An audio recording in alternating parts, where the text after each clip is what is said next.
Good morning, students.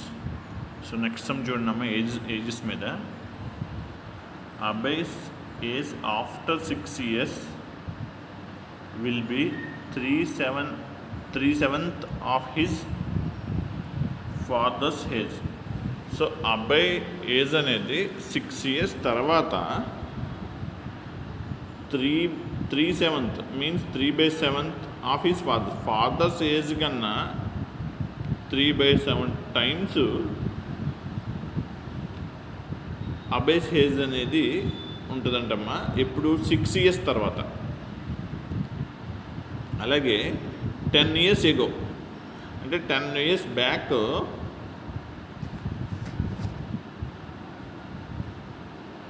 the ratio of their ages was 1:5.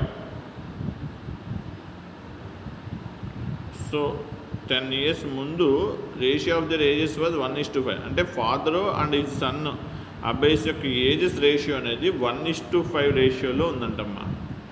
Then what is అబ్బాయిస్ father's age at present. అయితే ఇప్పుడు ఈ comparison అబ్బాయిస్ age అబ్బాయిస్ father age some 6 years back లేకపోతే 10 years ఎగో ఇలా చెప్పారు, కానీ ఇక్కడ ఏజ్ ఆఫ్ అబ్బాయి కానీ ఏజ్ ఆఫ్ ఫాదర్ కానీ చెప్పలేదమ్మా. సో ఇక్కడ ఇచ్చిన ఈ ఇన్ఫర్మేషన్ బేస్ చేసుకుని మనం అబ్బాయిస్ ఫాదర్స్ ఏజ్ అనేది ప్రజెంట్ ఏజ్ అనేది ఫైండ్ అవుట్ చేయాలమ్మా.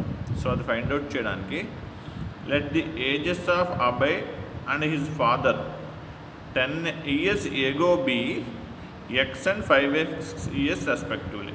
అంటే 10 years ఎగో అంటే 10 years ముందు అబ్బాయిస్ ఏజ్ ఎక్స్ అని అబ్బాయిస్ ఫాదర్ ఏజ్ 5x అని. ఎందుకంటే వాళ్ళ యొక్క ఏజెస్ రేషియో అనేవి చెప్పాడు కదమ్మా. 10 years ago the ratio of the ages was 1:5 అని చెప్పారు కాబట్టి 10 years ఎగో అబ్బాయిస్ ఏజ్ ఎక్స్ అండ్ అబ్బాయిస్ ఫాదర్ ఏజ్ ఈజ్ 5x అని తీసుకుంటున్నామమ్మా. దెన్ అబ్బాయిస్ ఏజ్ ఆఫ్టర్ 6 years. సో ఇప్పుడు 5x అనేవి 10 years ago father and his sons ages అని తీసుకున్నామమ్మా. అయితే 6 years తర్వాత అబ్బాయి ఏజ్ ఎంత ఉంటుంది, 6 years తర్వాత అబ్బాయి ఫాదర్ ఏజ్ ఎంత ఉంటుంది అనేది మనం చూస్తే ఇప్పుడు ఆఫ్టర్ 6 years అబ్బాయిస్ ఏజ్ ఇప్పుడు యాక్చువల్గా అబ్బాయి ఏజ్ ఎక్స్, అది ఎప్పుడు 10 years ముందు. అంటే ఇప్పుడు ఏజ్ ఎక్స్ అనుకుంటే ప్రజెంట్ ఏజ్ ఎంత అవుతుందంటే ఇక్కడ ఈ కండిషన్లో చెప్తున్న దాని ప్రకారం ఈ 10 yearsకి అబ్బాయి ఏజ్ని యాడ్ చేస్తే వచ్చే x+10 yearsకి x+10 అనేది ప్రజెంట్ ఏజ్ ఆఫ్ అబ్బాయి అవుతుందమ్మా. సో ఆ ప్రజెంట్ ఏజ్ ఆఫ్ అబ్బాయి ఏజ్ అయిన x+10కి 6 years తర్వాత అంటే 6ని యాడ్ చేస్తే ఆఫ్టర్ 6 years అబ్బాయిస్ age is x+10+6 that is x+16 years అమ్మా. ఇప్పుడు చూడండి అమ్మా, సిచ్యువేషన్ జాగ్రత్తగా చూడండి. ఇప్పుడు ఇప్పటి ఏజ్ ఎక్స్ 10 years ముందు ఏజ్ని కూడా తనకి కలిపితే x+10, ఇప్పటి నుంచి 6 years తర్వాత అంటే x+10+16. ఇప్పుడు ఇదంతా అబ్బాయి ఏజ్కి సంబంధించి. అదే ఫాదర్ ఏజ్కి వద్దామమ్మా. Father age 5x, so 10 years ముందు ఏజ్ కూడా తనకు కలిపితే 5x+10, 6 years తర్వాత అన్నప్పుడు ఆ +6ని కూడా ఫాదర్ ఏజ్ అయిన 5x+10+6 చేస్తే వచ్చేది 5x+16 years అమ్మా. ఇప్పుడు ఈ x+16 అనే అబ్బాయి ఏజ్ 5x+16 అనే ఈ అబ్బాయి ఫాదర్ ఏజ్ అనేది ఎప్పటి నుంచి 6 years తర్వాత ఏజెస్ అమ్మా. సో ఇప్పుడు చూడండి, అబ్బాయిస్ age after 6 years will be 3/7 of his father's age. So father ఏజ్లో 3/7 టైమ్స్ అంటే ఫాదర్ ఏజ్ని 3/7తో మల్టిప్లై చేస్తే వచ్చే వాల్యూ అనేది అబ్బాయి ఏజ్కి ఈక్వల్ అవుతుంది. అబ్బాయి age x+16, father age 5x+16. ఈ 5x+16 ఇంటూ ఈ 3/7 చేస్తే వచ్చే ఏజ్ అనేది x+16 అనే అబ్బాయి ఏజ్కి ఈక్వల్ అవుతుంది అనేది ఈ ప్రాబ్లంలో ఇచ్చిన కండిషన్ అమ్మ. సో ఆ కండిషన్ని మనం ఎక్స్ప్రెస్ చేస్తే that is x+16 is equal to 3/7 into 5x+16. So so ఇది క్రాస్ మల్టిప్లై చేస్తే x plus 16 into 7 is equal to 3 into 5x plus 16. So దీన్ని సింప్లిఫై చేస్తే 7x plus 112 is equal to 15x plus 48. So 15x ఈ 7x transport చేస్తే 15x minus 7x is equal to 112 minus 48. So 8x is equal to 64 and finally x is equal to 8. What is the value of x?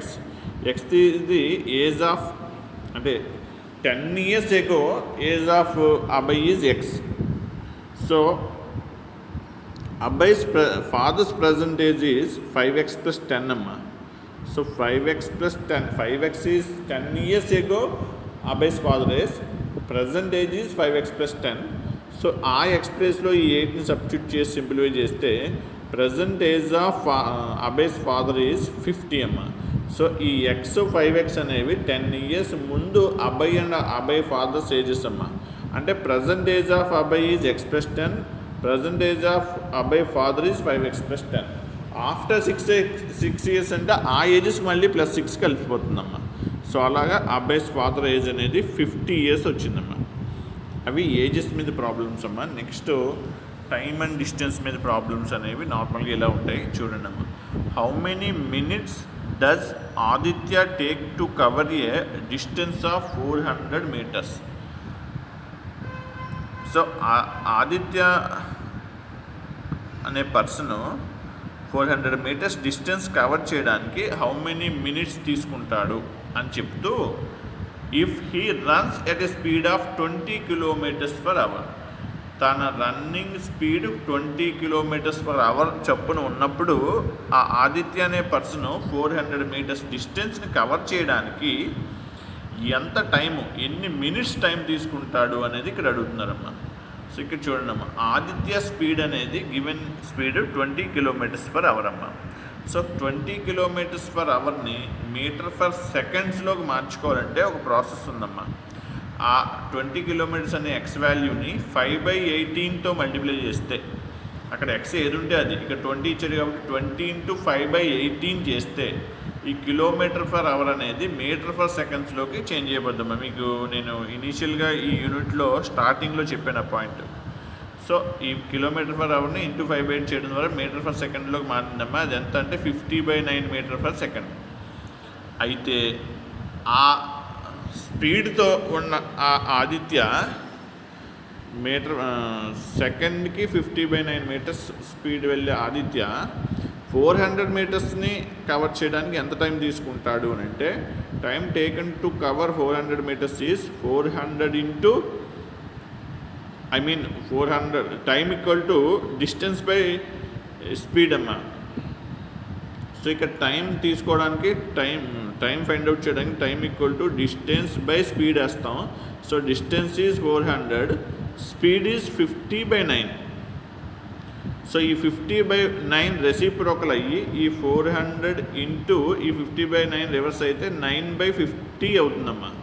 So ఆ condition ఇక్కడ రాశారు. 400 × 9/50 ఎలా వస్తుందంటే distance by speed వేయడం ద్వారా time equal to distance by speed అనే formula ప్రకారం అది వచ్చిందమ్మా. దాన్ని సింప్లిఫై చేస్తే వీ హ్యావ్ 72 seconds. 72 secondsని మనం అవర్స్లో చెప్పాలి అంటే 1 hour 12 minutes. సో అలా చెప్పచ్చు. అంటే 1 hour 12 minutes మళ్ళీ 112 out of 1 hour we have 60 minutes కాబట్టి 112/60 అనే మిక్స్డ్ ఫ్రాక్షన్గా మార్చొచ్చమ్మా. దాన్ని ఎలా ఎక్స్ప్రెస్ చేయొచ్చు అంటే ఇలా వదిలేసినా కరెక్టే. ఆ 12/60లో 12 5 60 కాబట్టి మళ్ళీ 1/5గా రాయొచ్చు. సో టోటల్గా ఈ 400 meters డిస్టెన్స్ని ఆదిత్య 20 km/h స్పీడ్తో ఎంత టైంలో కవర్ చేస్తాడంటే 1 hour 1/5 minute కవర్ చేస్తారమ్మా. సో నెక్స్ట్ చూడండి అమ్మా, ఏ cyclist covers a distance of 750 meters in 2 minutes 30 seconds. So 750 metersని 2 minutes 30 seconds టైంలో ఒక సైక్లిస్టు కవర్ చేస్తున్నాడంటమ్మా. అయితే ఇక్కడ ఏమంటుందంటే what is the speed in km/h of the cyclist. So cyclist cover చేసిన distance చెప్పారు, తీసుకున్న టైం చెప్పారు, స్పీడ్ అనేది ఫైండ్ అవుట్ చేయమంటున్నారమ్మా. మనకి ఫార్ములా ఏంటి, speed equal to distance by time. So ఇప్పుడు మనకి speed equal to distance is 750 metres by time ఎంత 2 minutes 30 seconds.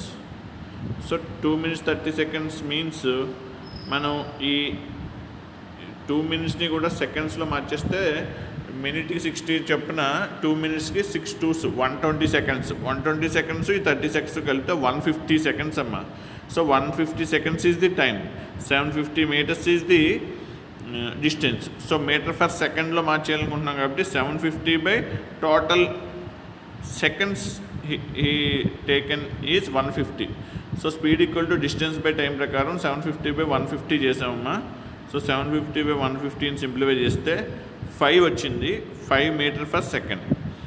ఏంటమ్మా ఇది స్పీడ్ ఇన్ మీటర్ ఫర్ సెకండ్లో ఫైండ్ అవుట్ చేస్తాం, ఎందుకంటే డిస్టెన్స్ మీటర్స్లో ఇచ్చారు కాబట్టి మనం స్పీడ్ని 5 meter per seconds మెజర్స్లోకి మార్చామమ్మా. కానీ వాడు ఎలా అడుగుతున్నాడు స్పీడ్ని కిలోమీటర్ ఫర్ అవర్లో అడుగుతున్నారు.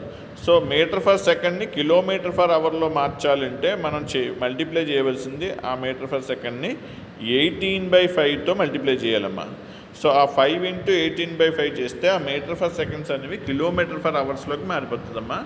సో ఆ 5 క్యాన్సిల్ అయితే 18 km/h. సో ఆ సైక్లిస్టు 750 meters డిస్టెన్స్ని 2 minutes 30 secondsలో కవర్ చేసాడు అంటే he has travelled 18 km/h. So అవర్కి 18 kilometers స్పీడ్తో తను ట్రావెల్ చేయడం ద్వారా ఆ 750 meters డిస్టెన్స్ని he covered in 2 minutes 30 seconds. So ఇలా డిస్టెన్స్ స్పీడు టైంకి సంబంధించిన ప్రాబ్లమ్స్ అనేవి ఇలా ఉంటాయమ్మా. సో దీంతో మీకు ఈ యూనిట్లో ఉన్న మెయిన్ అన్ని కాన్సెప్ట్స్లో వచ్చే సమ్స్ యొక్క మోడల్స్ కంప్లీట్ అయినాయి అమ్మా. థ్యాంక్ యూ అమ్మా. నెక్స్ట్ క్లాస్లో 5th యూనిట్లో టాపిక్స్ గురించి డిస్కస్ చేద్దాం.